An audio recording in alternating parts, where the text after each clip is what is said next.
بسم الله الرحمن الرحيم والحمد لله رب العالمين والصلاة والسلام على سيدنا محمد النبي الأمي وعلى آله وصحبه أجمعين.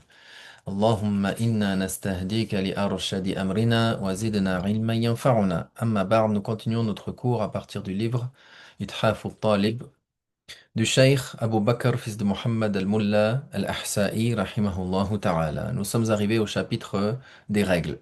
Il mentionne que leur durée minimale, c'est-à-dire des règles, est de 3 jours. C'est-à-dire que si le sang est venu à la femme pendant un jour ou 2 jours, puis il s'est arrêté complètement, c'est du sang de maladie, ce n'est pas du sang de règle. Le minimum est de 3 jours. Le maximum, leur durée maximale des règles est de 10 jours, c'est-à-dire 10 jours avec leur nuit. Donc la personne commence à compter du moment où, la femme commence à compter du moment où elle voit le sang ou du moment où le sang s'est complètement arrêté. Comment la personne sait que le sang, que les règles se sont interrompues? Soit par l'écoulement complet, par la fin de l'écoulement complet, de sorte que maintenant il n'y a plus rien qui sort, et si elle introduisait un bout de coton, il ressortirait blanc, c'est-à-dire qu'il n'y aurait plus de traces de sang. Ou bien alors aussi, la femme constate l'écoulement du liquide blanchâtre appelé le qassatul bayda, qui également témoigne de la fin des règles. Également, la fin des règles, elle va être confirmée par leur durée maximale. Si la femme atteint les 10 jours, et que le sang coule encore, tout le sang qui va venir après leur durée maximale, c'est-à-dire 10 jours, ce sera aussi du sang de métrorragie, du sang qu'on dit des fois aussi sang de maladie, sang de métrorragie. Ce n'est pas du sang des règles. Donc c'est un sujet qui est important, surtout pour la femme, l'homme aussi pour enseigner, que cela soit à son épouse ou à ses filles, mais surtout pour la femme parce que c'est elle qui principalement elle est concernée. Elle doit savoir le sang qui lui vient, comment elle le considère. Est-ce que c'est du sang de règle? Est-ce que c'est du sang de métrorragie? Pourquoi? Parce que le sang de métrorragie n'interdit pas ce qu'interdit le sang des règles. Donc si la femme, comme on le verra, a les règles, elle n'a pas le droit de faire la prière et sa prière n'est pas valable. Tandis que si c'est du sang de métrorragie, alors tout de même, elle doit faire la prière, elle jeûne. Ce ne sont pas les choses qui sont interdites pour la femme qui a les règles ne sont pas interdites pour celle qui est en état de sang de métrorragie. Donc, afin que la femme ne soit pas dans un état, dans une situation où elle a du sang, et qu'en réalité ce sang n'est pas du sang des règles, et qu'elle elle se simplement dit il y a du sang donc c'est des règles, et qu'elle arrête de faire la prière, et qu'elle ne fait pas le jeûne, etc., alors qu'elle devrait le faire en réalité. Et inversement, que la femme ne se dise pas euh, c'est pas du sang de règle alors que c'en est. Et puis elle fait quand même la prière alors qu'elle n'a pas le droit de faire quand elle a les règles.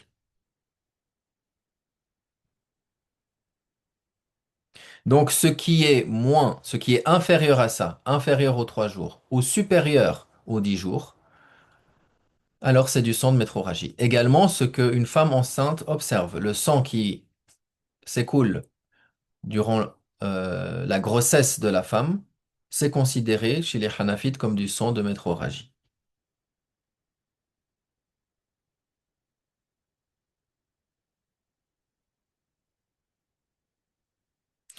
Pour que la fille considère le sang comme étant des règles, il faut qu'elle ait au moins 9 ans lunaires. Si elle n'a pas 9 ans lunaires et qu'elle voit du sang, c'est pas du sang des règles.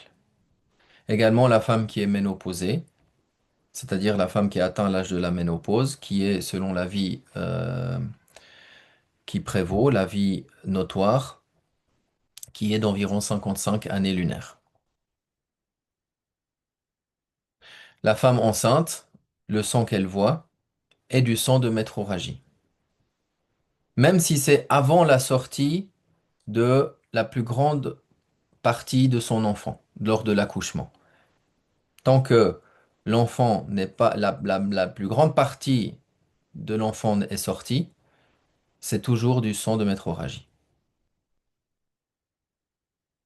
Sinon, après, ben, c'est des lochis comme c'est connu. C'est-à-dire le sang des lochis, c'est le sang qui s'écoule après l'accouchement.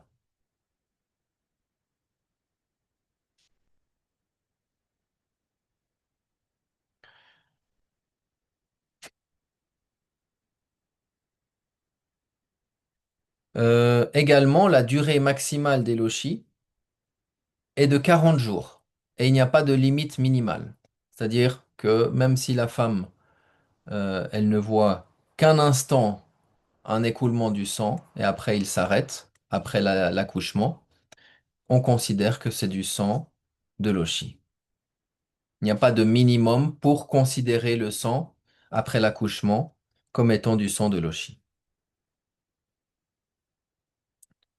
Et le maximum, c'est 40 jours, comme on l'a mentionné. C'est-à-dire ce qui dépasse les 40 jours, c'est du sang de métrorragie.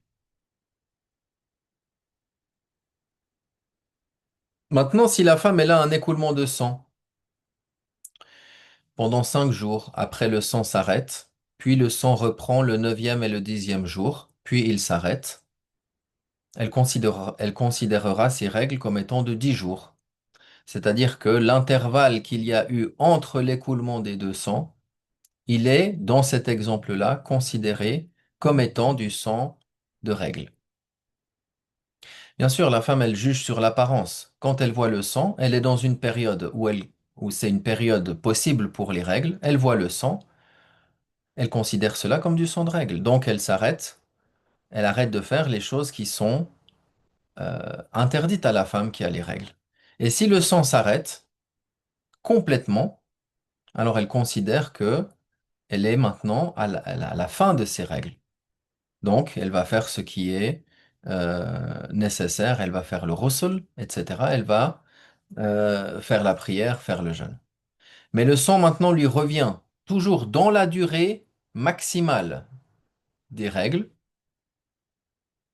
Alors dans ce cas-là, cette période-là dans laquelle elle n'a pas eu d'écoulement, en réalité c'était des règles. Mais elle ne le savait pas. Il n'y a pas de blâme, il n'y a pas de péché sur elle. Elle a fait ce qu'elle devait en jugeant sur l'apparence.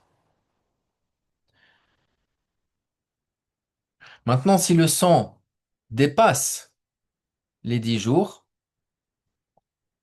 alors ce qui dépasse les 10 jours, c'est du sang de métrorragie.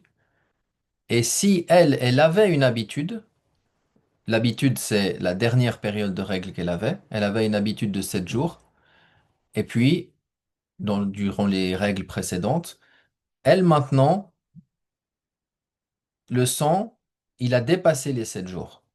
Il coule encore le huitième jour, le neuvième jour. Si le 10e jour il s'arrête, elle considère maintenant pour ce nouveau mois que ses règles ont duré 10 jours et c'est maintenant sa nouvelle habitude.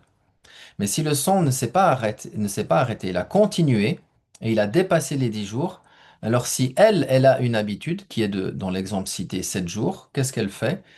Elle considère que le 8, 9 et 10 sont du sang de métrorragie. À partir de là, elle devra rattraper ses prières. Parce que elle, dans l'apparence, elle pensait que c'était des règles. Elle pensait que ça allait s'arrêter dans la durée maximale. Et elle n'a pas fait la prière. Elle devra, par la suite, refaire ses prières.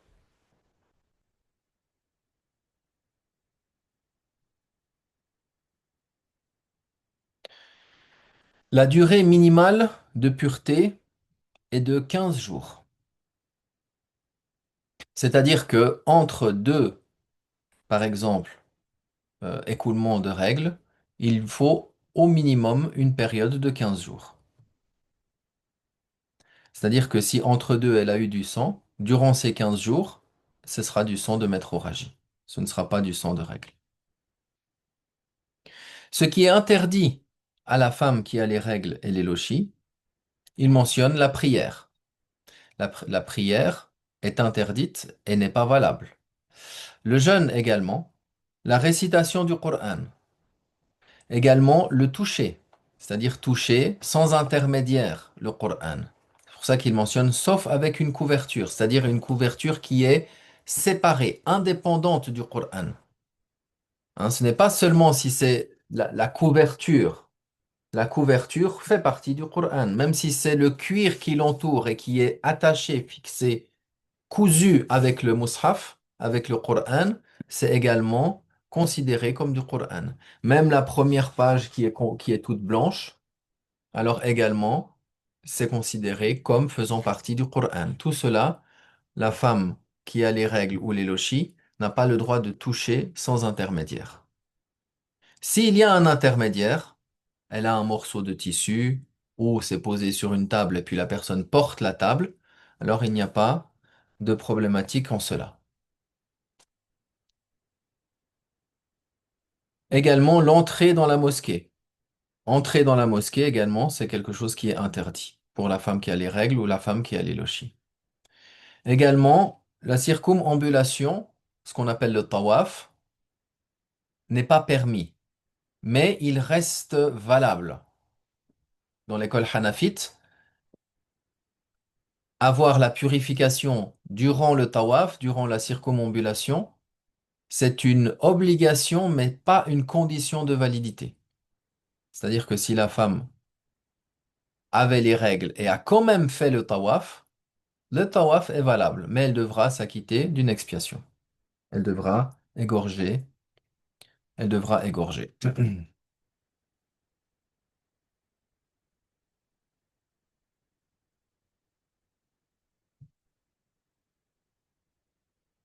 Également, l'approche de ce qui est sous le pagne. C'est-à-dire que le rapport intime est interdit, de même que l'époux jouisse de la partie qui est entre le nombril et ses genoux, sans intermédiaire. Pour ça qu'il mentionne ce qui est sous le pagne, c'est également, donc entre le nombril et les genoux, cette partie-là, elle est également, également interdit qu'elle laisse à son époux de jouir de cette partie-là. Maintenant, celui qui est en état de janaba, celui qui est en état d'impureté rituelle majeure, on l'a vu suite à la sortie du mani ou suite à un rapport intime par exemple, les choses qui lui sont interdites sont la prière, la récitation du Coran, également toucher le Coran, l'entrée dans la mosquée également et la circumambulation. Parce qu'il est obligatoire d'avoir la purification pour faire le tawaf. Ce qui est interdit pour celui qui n'a pas le wudu, celui qui est en impureté rituelle mineure, ce qui lui interdit la prière, le tawaf, la circumambulation et toucher le Coran. Porter le Coran avec un intermédiaire, il n'y a pas de problème dans tous ces cas de figure-là. La personne peut toucher ou porter le Coran avec un intermédiaire. Si la personne a le Coran dans la poche de sa veste, si la personne a le Coran dans sa valise, dans son sac, et qu'il porte ce sac, il n'y a pas d'interdiction en cela.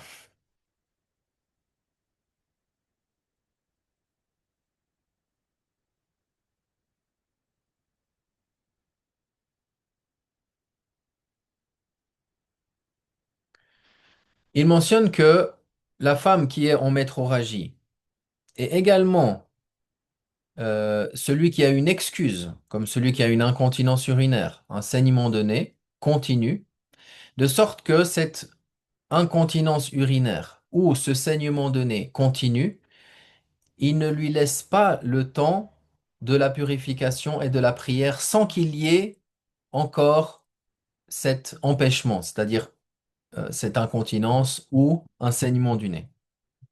Alors la personne est considérée comme excusée, c'est-à-dire que ce sang qui va continuer de couler de son nez, il ne va pas être un annulatif de sa petite ablution. Bien que ce chapitre il est un peu plus détaillé normalement, mais abordons-le déjà d'une manière simple et concise pour que la suite des informations soit claires et qu'on puisse bien les intégrer et les ajouter par rapport à ce que l'on voit maintenant. Donc, la personne, même s'il a un écoulement de sang qui prend tout le temps de la prière, il a le nez qui coule, il a une blessure. On a vu que l'écoulement du sang d'une blessure annule la petite ablution. Mais si cet écoulement continue de sorte qu'il ne trouve pas durant tout le temps de la prière un temps pour faire le wudu et faire la prière, on dit il est excusé. Donc il va au début de cet écoulement-là, il va attendre la fin du temps, il va attendre de voir s'il a la possibilité à un moment donné de faire la petite ablution et de faire le wudu, de faire le wudu, la petite ablution et de faire la prière. Si à la fin de la prière, il ne trouve pas, qu'il lui reste finalement que le temps de faire la petite ablution et la prière, il fait la petite ablution et la prière.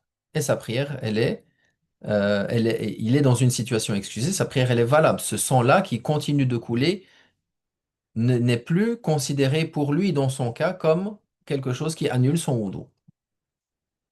Dans le temps des prières suivantes, ce n'est pas une condition que le sang ou cette incontinence ou ce saignement, etc., n'est pas une condition qu'il s'écoule tout le long non plus. C'est seulement au début qu'il a cet écoulement ou cette incontinence.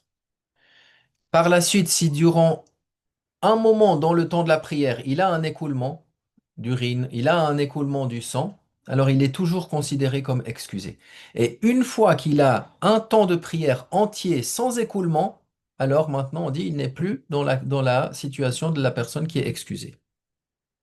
Ça, c'est vraiment d'une manière brève et simplifiée pour que la personne il ait les bases pour comprendre ces trois cas de figure différents. Lorsque la personne est au début de cette situation, qui en réalité, cette situation lui fait perdre constamment le wudu. Si la personne fait le wudu, il a un saignement du nez, son wudu est annulé.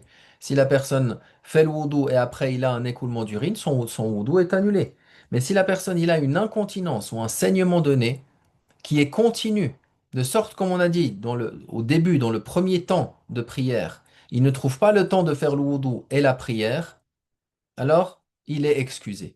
Et cette excuse est maintenue tant qu'il a une fois durant chaque temps de prière au moins un écoulement.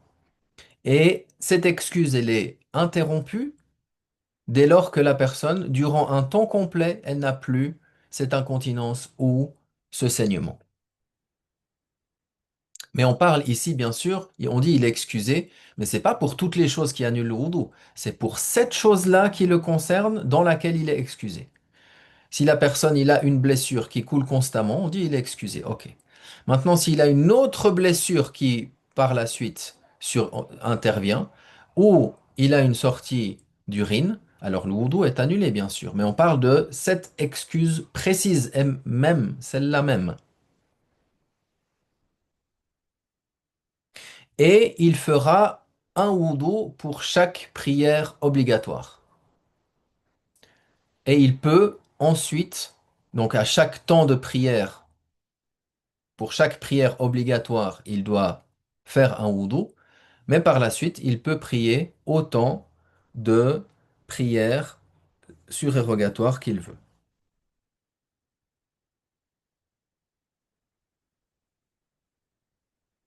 C'est pas pour chaque prière obligatoire, même si c'était dans le même temps de prière, qu'il doit refaire la petite ablution, comme c'est le cas dans d'autres écoles. Puis ensuite, il mentionne le chapitre des impuretés. Nous verrons cela dans le cours prochain, Inch'Allah. La semaine prochaine.